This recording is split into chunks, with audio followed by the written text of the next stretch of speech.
spin helicopter on top of that bull. Oh, look at his teeth. I mean, that's a shot that's going to knock any heavyweight in boxing history out. This is absolutely one of the worst wrecks in PBR history.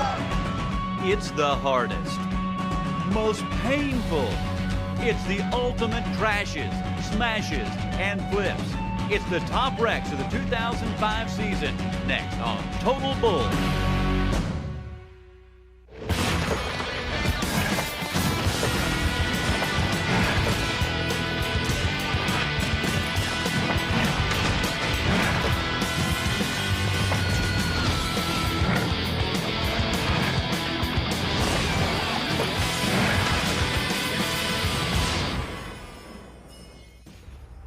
While it's the rides that make the headlines, it's the wrecks we'll never forget. And one of the most spectacular wrecks of the season happened in Uniondale, New York, where this guy, Big Show, rearranged the dental work for Dave Samsel. Where does that wreck rank in our list today? Where does your favorite rank? Well, we're about to find out. I'm Justin McKee, and here on Total Bull, we'll take you through the worst wrecks of the 2005 season. Let the carnage begin.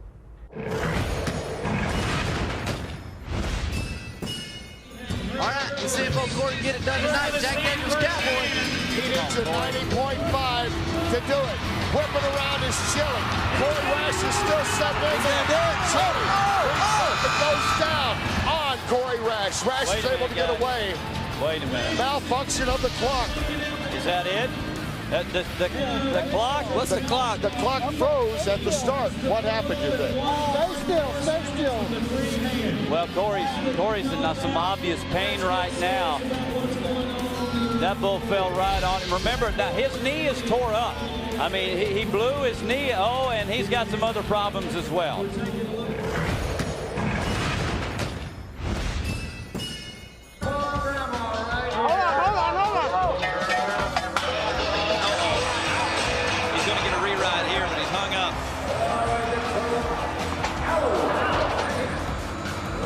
Grandfather looking on with concern as Tony Mendez hung up. Yeah, and he collided with Rob Smets over there in the corner. Tony's okay, but Rob's down, and there's blood coming out of Rob's mouth. And here he comes, the world #1. All he needs is a 78 3/4 to take the overall lead in the average.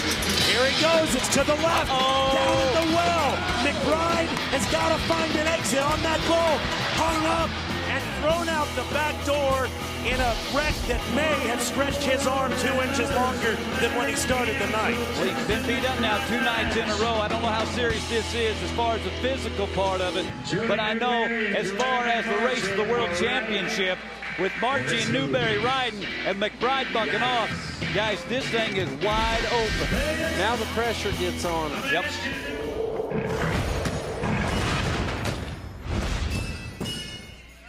Pueblo, things started out good for me over there at Pueblo. I was 90 points on a good bull. He just turned back in my hand and got it on pretty juicy. He's on Mohegan Sun from Jack Simmons. Around to the right. Big, fast spin. Oh, Ross is solid as a rock. Oh, good job, Ross. Oh, look at it, get up. Oh, man, oh no. Oh, no. Oh, that one got him. I think he might have stepped on the side of his jaw there, huh? Oh, gosh. Gosh almighty. Ended up getting off a little bit bad away from my hand and hung up just for a split second. And when I did get up to try to run away, he had me kind of cornered up and run me over and stomped right on my chest and broke about 3 ribs and sored me up pretty bad, of course.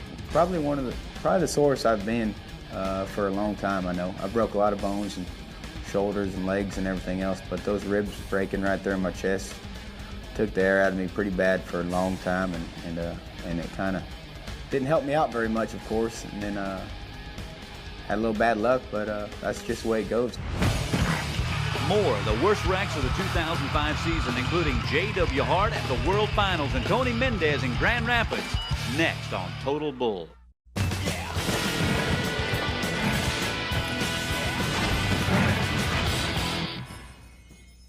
Welcome back to Total Bull, the worst wrecks of the 2005 season.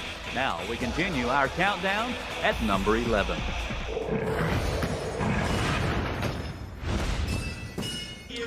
he rides this bull, he'll leapfrog him all right. You talk about this being a flying U rodeo bull. This is a bull that also thinks he can fly.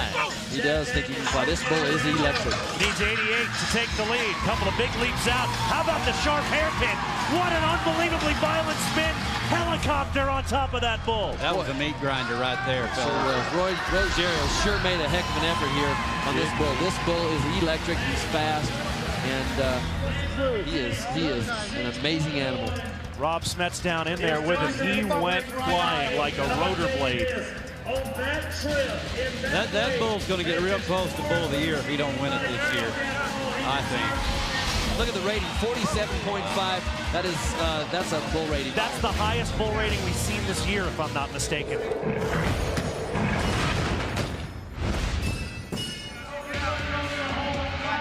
This is Blackberry Wine from Silverado. Well, we've seen this bull one time, and Edgar Oliveira scored 90.5 in Dallas.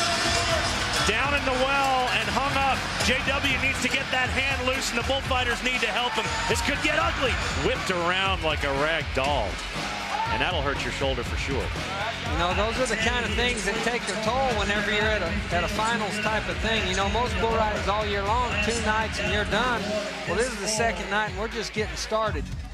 You know, you see the stress that shoulder took and the whole arm for that matter took. And, you know, your arm's so important. That's going to make the rest of the week a lot harder for JW. You know, the PBR expanded the finals last year to 2 weekends, and you're just joining us. We're in our first weekend with four performances in 5 rounds next week, and a lot of ranked bulls in between. And speaking of ranked bulls, the blueberry wine, the blackberry wine bloodline seems to be working very well in the breeding programs, producing them. Blackberry wine's another one of those young bulls I think we're going to hear a lot about in 2006.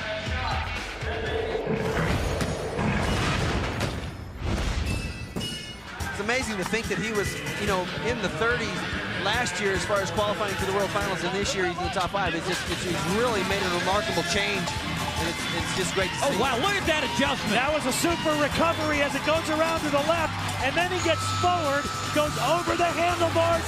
He's underneath that bull and gets stepped on 2 or 3 times. Boy, that's what's bad when you get underneath these bulls. They just you know, got 4 feet on top of you. Until you got you surrounded. They got you surrounded. You're just encompassed by these legs, and you know, 1,500, 2,000 pounds. They're just, boy, things are going to break if they land on you. Like he was in a cage, he just couldn't get out. That's the bull that broke Geronimo Rice's leg out in Pendleton last week. Quick little bull from Thomas Taylor. Looks like he's going to be all right.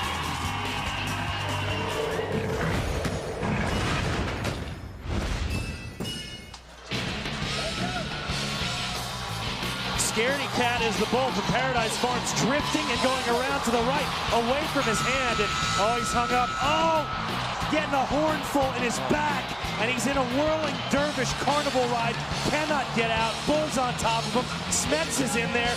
Oh, he's stepping on his leg. This is awful. I don't know what you can do. The only thing a guy can try to do is stay on your feet.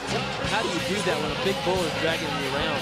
They're both in there. Smets is doing everything he can and finally pulls the ripcord, and then he gets stepped on to boot. An ugly hang-up for Fabricio Alves.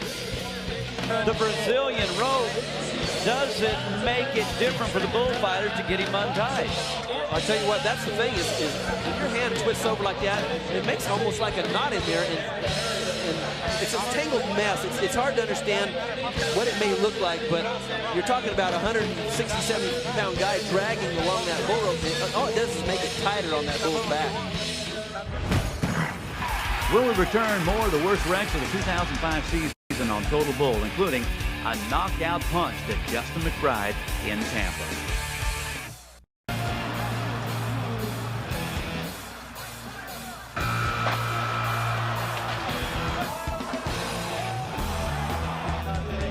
That bull moved and shuffled right into his grill. Sure did. Oh, man, moving in his backyard and mowing some grass, baby. Welcome back to Total Bull. That was some of the wrecks that didn't make our list of the year, but now let's continue the countdown with number 7.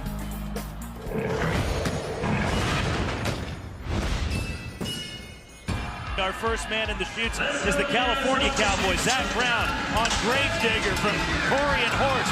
Short turn around to the left. That's into Zach's hand. Now the reverse back the other way, and that shakes him loose at 7 seconds. He's down, guys. He is stunned, to say the least.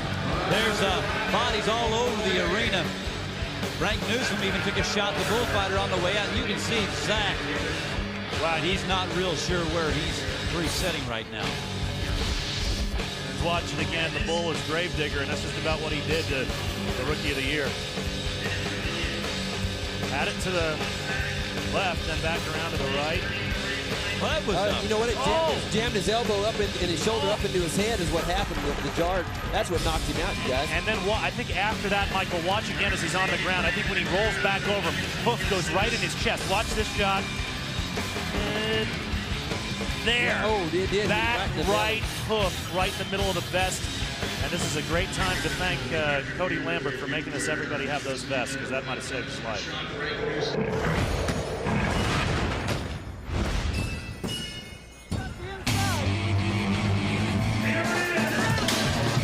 Corner on Catnap. Boy, he lost his rope early. Joe Baumgartner, what a great job. He paid the price for it. Tater Porter will be buying him a beverage later. Well, his head is busted open. And Joe Baumgartner, again, we brag on these guys, but we never brag on them enough. Joe Baumgartner just takes a licking so Tater can keep on ticking. And Tater, you see, in the camouflage, Masio Shaps is already in safety. He looks to be okay, but Baumgartner is still down in that chute. You can see that his face is a mess. Joe Baumgartner, a veteran bullfighter, back on tour full-time now, and that's what these guys do, Todd.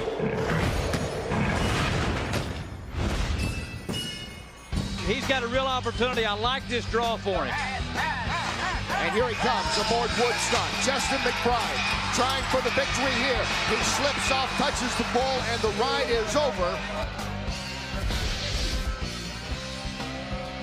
You know, this is a guy, like I said, this guy has a ton of talent, a ton of ability and balance, but you see this bull well and right there. Right under the chin. Yeah, I mean, that's a shot that's going to knock any heavyweight in boxing history out right there. Oh, and there's that bull isn't wearing any gloves on those horns, man. That is a head-on collision. That's just brutal. You know, that right there shows you how tough Justin McBride is. Right.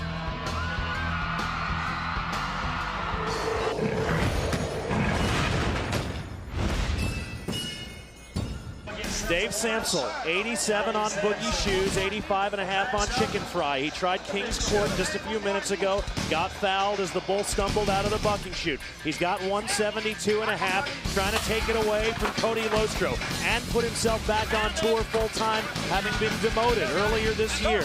This would be big. Will he be the first man to ride 3? No, over the top. And Big Show has claimed another victim. You're not the only one, G-Man. I'll tell you what, you know, we saw it just, 2 short years ago. Look at his teeth. Were those Look at his teeth? fly across there. I'll tell you what. Oh, my God. I've never seen that. Oh, that's old Yeller, too. That's his favorite, Oh, too. those were his teeth. Yeah, I'll tell you what. Oh, man. Oh, my goodness. Well, was it last year or 2 years ago in Albuquerque? Remember, he stepped on Lee Aiken, and it was a scary thing. When we return, the top 3 wrecks of the season as we complete our countdown on Total Bull.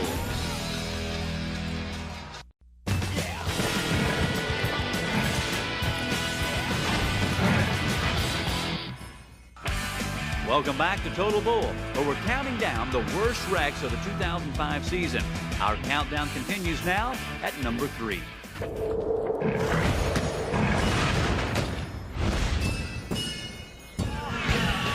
Going to need an effort on this bull. I was talking to him and Chris Shivers before the show. I said, Chris, you're going to love your bull. Mike, you better have your hammer cocked. Oh! Flying disco. No! Got blindsided him. We're not going to speculate.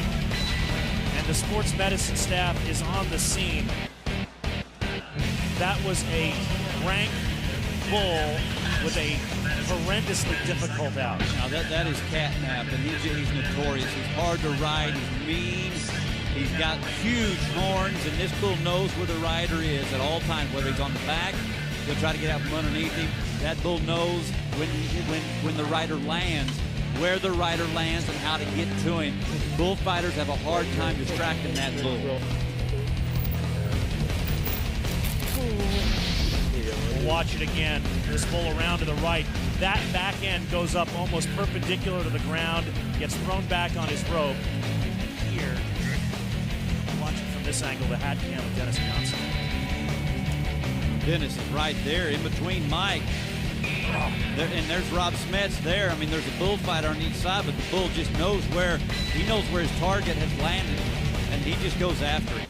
He might have gotten up Michael Gaffney, but I'm not sure he was conscious while he was running away from him. Well, that's the thing. Maybe it's more of an instinct and knows he's obviously in a place of danger and just trying to, it's total survival mode and instinct to get up and get out of the way. Well, the good news is that the fact that you saw him get up and run indicates that he can move.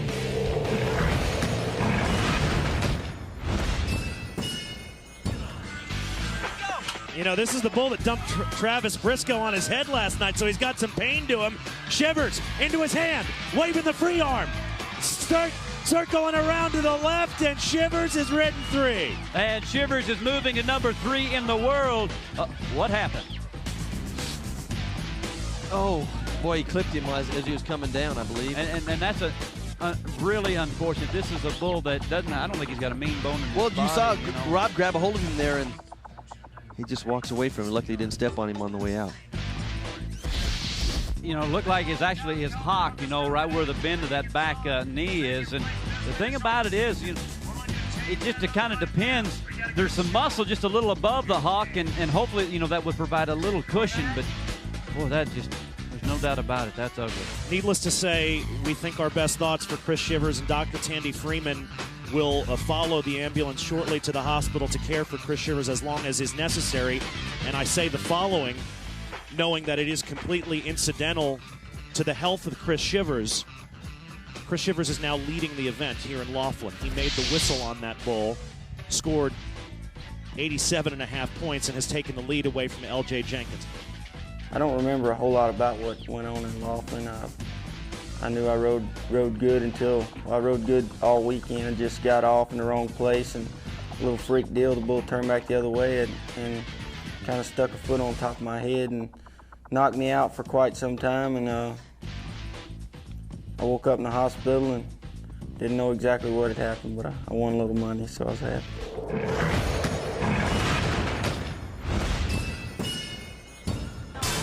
Here's Ross Johnson, 11th in the world right now, a winner in Oklahoma City this season. He's aboard the Bull's Shadow.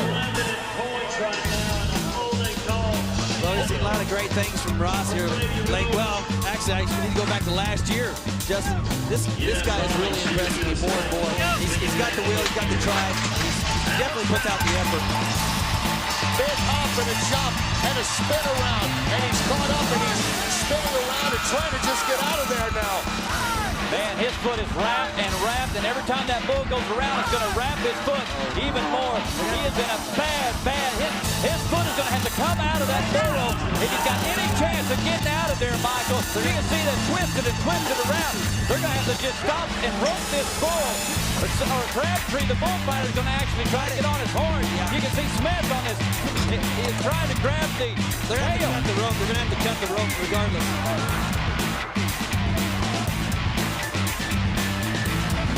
That's Ross Coleman who got in there. He got a piece of the action.